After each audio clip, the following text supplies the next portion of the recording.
સિયારામ, જય માતાજી. માતાજીના ઘર સ્થાપન માટે આપણે પંચપર્ણની જરૂર પડશે. તો પંચપર્ણમાં સૌથી પહેલાં આપણે આંબાથી શરૂઆત કરીશું અને આંબાના જે પર્ણ છે એ આપણે લેશું. તો આ રીતે આંબાના પર્ણ આપણે લઈ લઈએ.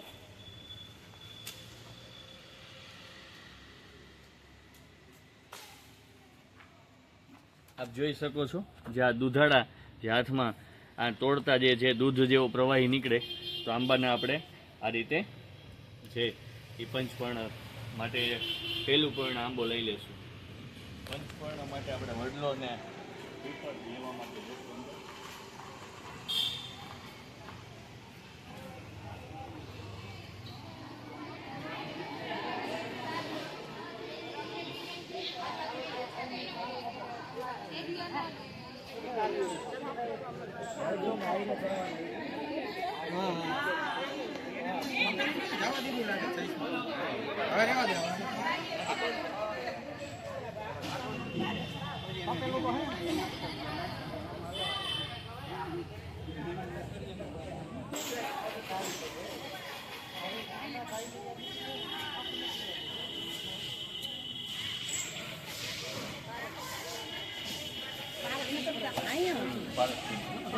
આ પીપળાના પાન આપણે પંચપર્ણ માટે લેશું.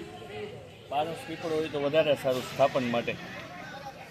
તો આવી રીતે આમાંથી એક આખું પાન આપણને મળી જશે. પીપળના ઝાડમાંથી આખું વૃક્ષ બતાવો જરા. પીપળના ઝાડમાંથી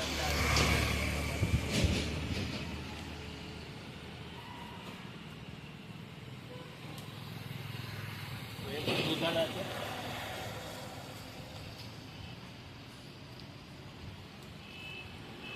તો આ રીતે આપણે જે સારા પાન હશે એને સ્થાપન માટે લેશું. તો આ પીપળ છે, તો પીપળના વૃક્ષમાંથી આપણે પણ એને લઈ લેશું. ઉમરાના ઝાડમાંથી આપણે આવી રીતે એના પાન લેશું. જે સારા પાન હોય એ આપણે કલેક્ટ કરશું. અહીંયા જુઓ તમે સારા પાન છે એ લઈ લેશું આપણે. આપણા ઘરની બાજુમાં પણ ઉમરો છે, તો એમાંથી જે સારા પાન હશે એ આપણે લેશું. આ રીતે આ ઉમરાનું ઝાડ છે, જો એ પણ દૂધાળું હોય છે. એમાં તમે ડાળીમાં જુઓ તો દૂધ જેવો પ્રવાહી હોય છે. આવો હવે વડલો લેવા જઈએ આપણે. વડનો પાન લેશું. અહીંયા છે પણ નાનું છે. ગાયોને આપણે નવરાત્રિમાં ગાયને રોટલી એમાં હળદર અને સાથે શેક ઘી ચોપડીને આપણે રોટલી ગાયને આપવી જોઈએ, એમાં ગોળ આપીને.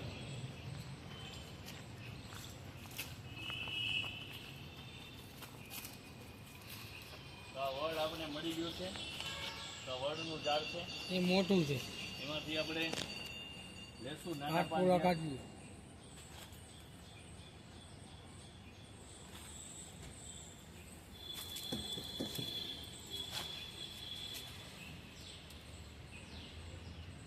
આમ જોવો અમુ બોલો. આ વડના પાન, વડનું ઝાડ છે, મોટું હોય છે પણ આપણને નજીકથી મળી રહે છે એટલે લીધું. વડનું ઝાડ મોટું થતું હોય છે. તો આ રીતે આપણે એ પણ દૂધાળા. તો આપણા પંચપર્ણ છે એ થઈ ગયા છે. આવો મંદિર તરફ જઈ.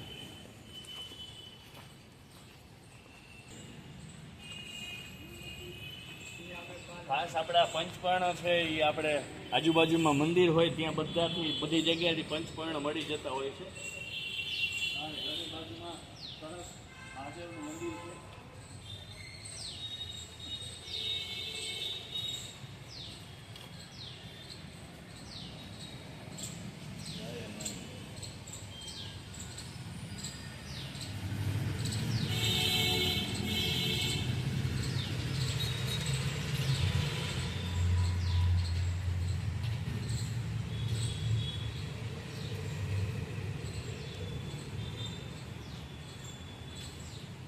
આ રીતે આપણને મંદિરે કે વગેરે જગ્યાએથી પંચપર્ણ મળી જતા હોય છે.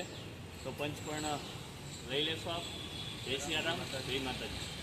આમ તો અશોકનું વૃક્ષ આપણે વાપરવાનું હોય છે તોરણ માટે, પણ અશોકનું વૃક્ષ નજીકમાં ક્યાંય નથી ધ્યાનમાં, એટલે આસોપાલવના આપણે તોરણ બનાવશું.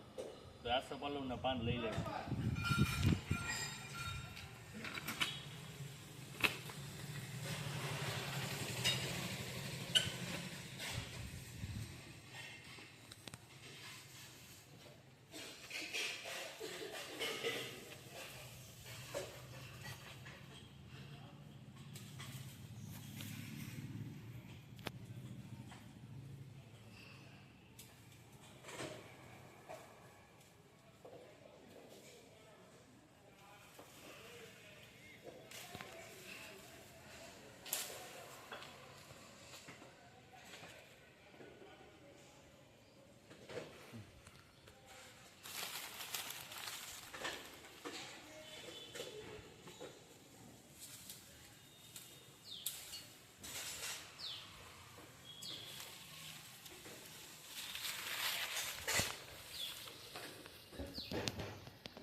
છે તો જય શ્રી રામ, જય માતાજી. તો આ રીતે પંચપર્ણ અને આપણે આ આસોપાલવના પાન બંને કલેક્ટ કરી લીધા છે નવરાત્રિના આગલા દિવસે. જય શ્રી રામ, જય માતાજી.